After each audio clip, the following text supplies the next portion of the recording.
హత్యా ప్రయత్నంలో గాయపడి జీజీహెచ్లో చికిత్స పొందుతున్న సిపిఎం కార్యకర్త ఆంజనేయుల్ని ఆ పార్టీ రాష్ట్ర కార్యదర్శి మధు ఈరోజు పరామర్శించారు. హత్యా ప్రయత్నం చేసిన వారిని గుర్తించి కఠినంగా శిక్షించాలని ఆయన ప్రభుత్వాన్ని డిమాండ్ చేశారు.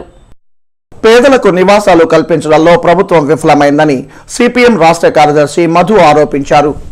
హత్యా ప్రయత్నంలో గాయపడి జీజీహెచ్లో చికిత్స పొందుతున్న ఆ పార్టీ కార్యకర్త ఆంజనేయులని ఆయన పరామర్శించారు. సిపిఎం నేతలు కృష్ణయ్య, రమాదేవి, రామారావు తదితరులు ఈ కార్యక్రమంలో పాల్గొన్నారు. సిపిఎం కార్యకర్తలపై తరచూ దాడులకు పాల్పడి హత్యాయత్నం చేసిన దోషులను కఠినంగా శిక్షించాలని మధు డిమాండ్ చేశారు. అదేవిధంగా పేదలందరికీ తక్షణమే ఇళ్ల స్థలాలు, పక్కా ఇళ్లు మంజూరు చేయాలని ఆయన సూచించారు.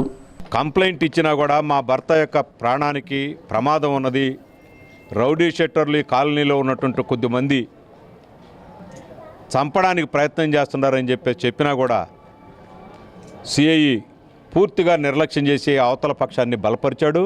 దానివల్లే ఈ హత్య ప్రయత్నం జరిగింది. అందువల్ల వెంటనే దోషుల్ని శిక్షించాలని తెలుగుదేశం ప్రభుత్వం పేదలందరికీ ఇళ్ల స్థలాలు ఇవ్వాలనేటువంటి కోరిక నెరవేర్చకపోగా ఇలాంటి దాడుల్ని నివారించేదాని కోసం పూనుకోకపోవడం అనేటువంటిది దురదృష్టకరం. వేసవిలో తాగునీటి కొరతని అధిగమించేందుకు అన్ని చర్యలు తీసుకుంటున్నామని రాష్ట్ర నీటిపారుదల శాఖ మంత్రి దేవినేని ఉమామహేశ్వరరావు తెలిపారు.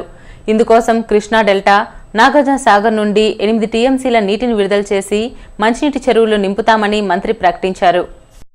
వేసవిలో త్రాగునీటి కొరత రాకుండా ఉండేందుకు టీడీపీ సర్కార్ పూర్తి అప్రమత్తంగా ఉందని రాష్ట్ర నీటిపారుదల శాఖ మంత్రి దేవినేని ఉమామహేశ్వరరావు వెల్లడించారు. గుంటూరుకు వచ్చిన ఆయన కలెక్టరేట్లో మీడియాతో మాట్లాడారు. వేసవిని దృష్టిలో ఉంచుకుని నాగార్జున సాగర్ నుండి 4 టీఎంసీలు, కృష్ణా డెల్టా నుండి మరో 4 టీఎంసీలు నీటిని విడుదల చేస్తున్నట్లు మంత్రి ప్రకటించారు. ఈ నెలాఖరులోగా నీటిని తీసుకువచ్చి మంచినీటి చెరువులు పూర్తిగా నింపుతామని తెలిపారు. 10 లక్షల వరకు ఇమ్మీడియట్ గా జిల్లా కలెక్టర్లు పనులు ప్రారంభం చేయడానికి ఆదేశాలు అని చెప్పి కూడా తెలియజేశాం. కాబట్టి ఎక్కడికక్కడ గ్రామాల్లో నీటి సంరక్షణ, జల సంరక్షణ, నదుల అనుసంధానం, డ్రౌట్ ప్రూఫింగ్గా, కరువు రహితంగా ఆంధ్ర రాష్ట్రాన్ని తీర్చిదిద్దడానికి అందరూ కూడా భాగస్వాములు అవ్వాలని చెప్పి ముఖ్యమంత్రి గారు ఈ వీడియో కాన్ఫరెన్స్ ద్వారా తెలియజేశారు. దాని ద్వారా ప్రకాశం బ్యారేజ్ జరిగాయి. ఈ 4 టీఎంసీలు ఏదైతే కృష్ణా డెల్టా ప్రాంతం, కృష్ణా గుంటూరు జిల్లాల్లో అన్ని చెరువులు కూడా నింపుతాం. మళ్ళీ ఏదైతే గుంటూరు ప్రకాశంలో నాగార్జున సాగర్ ఆయకట్టు కింద మళ్ళీ ఒక 4 టీఎంసీలు తీసుకొని చిరలూరుపేట కానీ, నర్సరావుపేట కానీ, ఒంగోలు కానీ మొత్తం ఈ 2 మెట్ట ప్రాంతాలు, నాగార్జున సాగర్ ఏరియా అంతా కూడా మళ్ళీ ఈ నెలాఖరికల్లా మంచినీళ్ళు తీసుకొస్తాం. మంత్రి రావెల కిషోర్ బాబు సచివాలయంలో అన్ని శాఖల కార్యదర్శులు, హెచ్ఓడీలతో సమావేశమయ్యారు. ఎస్సీ ఎస్టీ సప్లాన్పై నోడల్ ఏజెన్సీ అంశంపై సమీక్షించారు. ఎస్సీ ఎస్టీలకు ఇతరులకు మధ్య ఉన్న అంతరాన్ని ఉప ప్రణాళిక నిధులతో తగ్గించాలని సూచించారు. ఉప ప్రణాళిక నిధులు దారి మళ్లిస్తే కఠిన చర్యలు తప్పవని హెచ్చరించారు. అధికారులు చిత్తశుద్దితో పనిచేసి ఎస్సీ ఎస్టీల అభివృద్ధికి పాటుపడాలని కోరారు. లాంలోని ఆచార్య ఎన్జీ రంగా వ్యవసాయ వర్సిటీలో ఫ్యాకల్టీ బ్లాక్ నిర్మాణానికి రాష్ట్ర మంత్రి పుల్లారావు శంకుస్థాపన చేశారు. వ్యవసాయ విశ్వవిద్యాలయంకు సంబంధించి 1505 కోట్ల రూపాయలకు ప్రతిపాదనలను కేంద్రంకు పంపినట్లు పుల్లారావు చెప్పారు. ప్రస్తుతం seed science technology, environmental science, agriculture, micro biology కోర్సులు అందుబాటులో ఉన్నాయని తెలిపారు. టెండర్లు ఖరారు కానందున ఈ నెల 15ను జరగాల్సిన తాత్కాలిక సచివాలయ నిర్మాణ శంకుస్థాపన వాయిదా పడినట్లు పుల్లారావు ప్రకటించారు.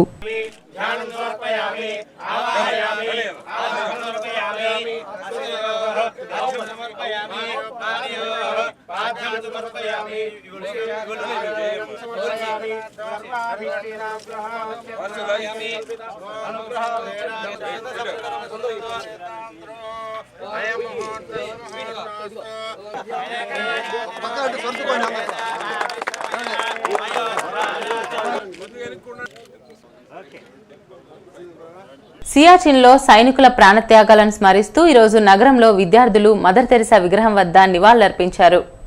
హిందూ ఫార్మసీ కళాశాల ఆధ్వర్యాన శంకరవిలాస్ సెంటర్ నుండి మదర్ తెరిసా విగ్రహం వరకు ర్యాలీ జరిగింది.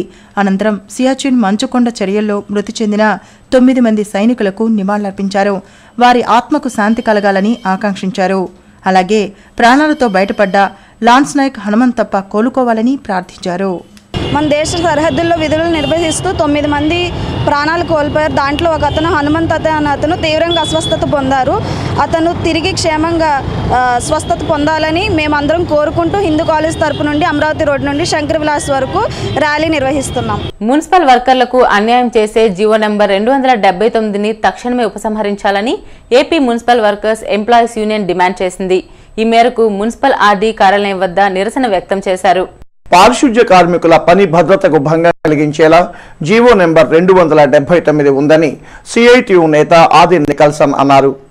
జీవోకు వ్యతిరేకంగా మున్సిపల్ శాఖ ఆర్డీ కార్యాలయం వద్ద మున్సిపల్ కార్మికులు నిరసన వ్యక్తం చేశారు. యంత్రాల ద్వారా పారిశుధ్య పనులు చేపట్టి కార్మికులను తొలగించాలని ప్రభుత్వం ఆలోచిస్తుందని నికల్సన్ మండిపడ్డారు.